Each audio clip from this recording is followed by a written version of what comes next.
All right, now once you arrive at your campsite or your location, while this thing is still connected to the truck, the first thing you want to do is go ahead and connect up to shore power.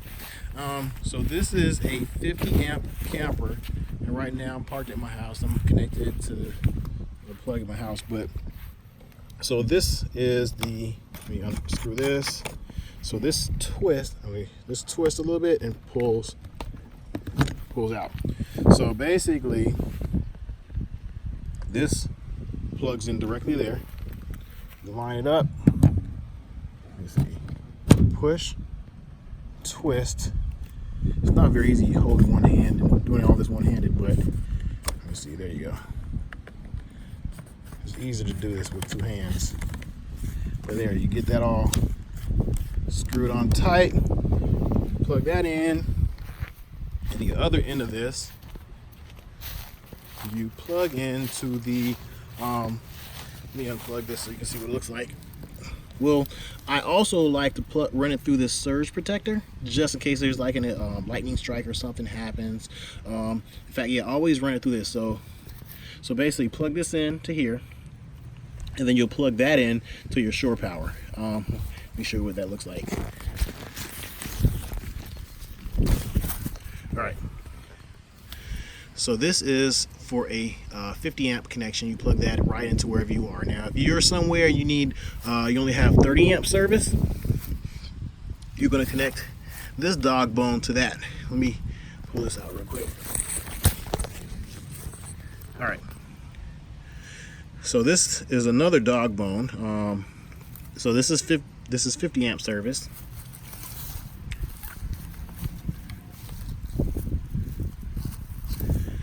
You need to go to 30 amp service. You push that together, and then boom, you can now plug into 30 amp service. So what I'm doing now is I'm actually plugged into my house. So this is another dog bone that pushes it down to like 15-20 amp or whatever the house plug is. That is now plugged in. So now when you're on 50 amp service, you can run everything, both ACs, the microwave, the fridge, everything. Now when you're on 30 amp service, kind of limit what you're running. You might run like one air conditioning unit. I mean, you can try different things, but once you flip the circuit or trip the fuse, you'll kind of get a quick understanding of what you can and can't run. But from what I'm told, you can only run one air conditioning unit and I guess something else.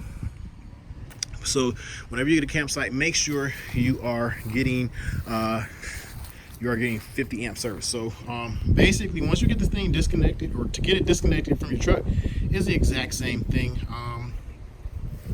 Now, I had you connected to the shore service because there's less stress on the battery. You know, you want to keep your battery power as long as possible. So it's pretty much everything in the exact reverse order. So you disconnect that, which is your electric brake. You go ahead and disconnect your electrical pin. So that's in the lock position. You want to twist it, pull, boom. Now that is open. So now that that is open and everything is disconnected, you want to flip down your tailgate. Make sure your tailgate isn't going to hit if you're at an angle. So once you get that flipped down, come in here. And like I said, it's everything in reverse order. So here, what you want to do, turn that on. Jacks. Well, the jacks wouldn't be down in this situation, but what you want to do is press the front button right there. That will raise your jacks, and they will raise because this is not on. If retract was on, then they would lower. But since you're trying to disconnect, all you would do is just hold that front button and stand here and look and see when that thing clears your pin. Once it clears, you pull your truck forward. Then you come back in here and you can auto level, but let me tell you something about the auto level. You really want to be on ground that is level as possible. Normally what I do is when I'm at these campsites is I lower this part down. You don't want to lower it all the way to where it's touching the ground, because if something adjusts and you're not able to get your truck back under, basically you want to lower this down to where maybe it's maybe a couple inches off the ground, like 2 or 3 inches. I have these Anderson jack blocks that you can put under there. I have one there. I have one there. Normally that's what I do. You just put 4 in the back and those wood pieces up front. Now, if those don't fit under there, I have more of these wood pieces. I have 6 of those, so you can kind of just put them all across there. But then next, you come back in here and you press the auto level button. And in fact, let's go ahead and do the auto level button now. I mean, it's already level, but boom. Auto level stabilizing. Please wait. I mean, it should be pretty much all set, but it's going to do its thing. It'll take a few minutes. Now, before you do the auto level thing, you always want to make sure that the stairs are not down. So I mean, that the auto level thing should be something you do before you put the stairs down. So since it's for the most part pretty level, what I'm going to do is show you something with these stairs.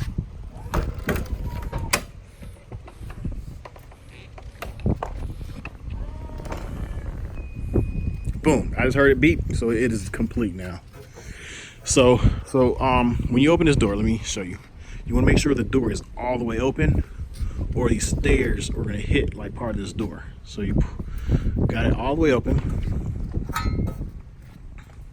and you want to lower the stairs slowly, because sometimes they're on different level ground and you got to get these things adjusted.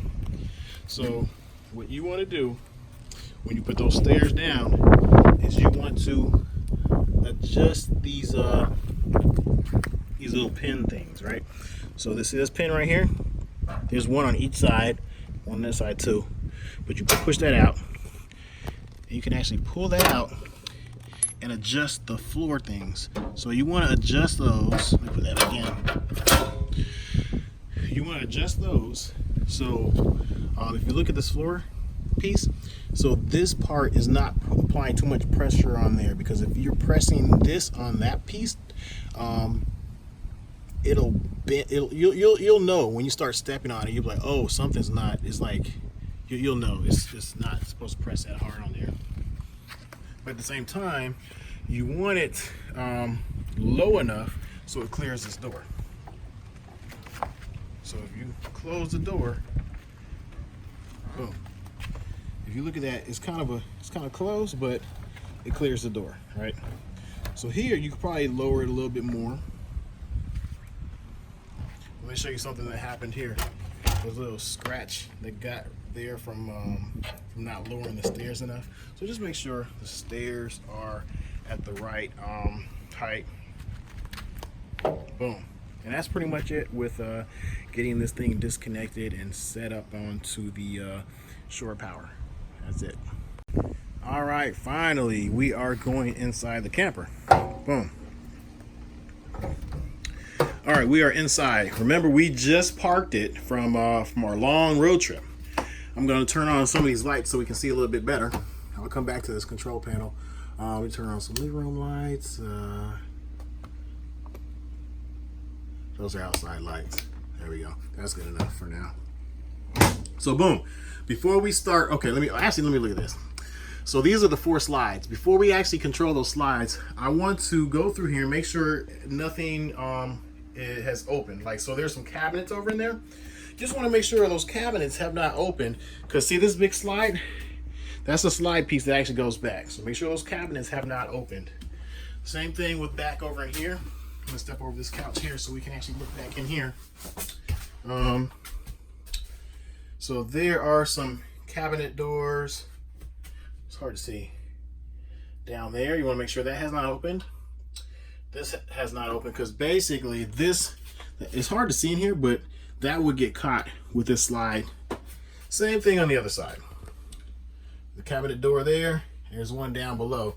And you just want to make sure those have not come open while you're traveling, because if you're trying to open these slides while those cabinet doors are open, they're going to hit and break. So that's with that. So let me go ahead and get these things opened for you.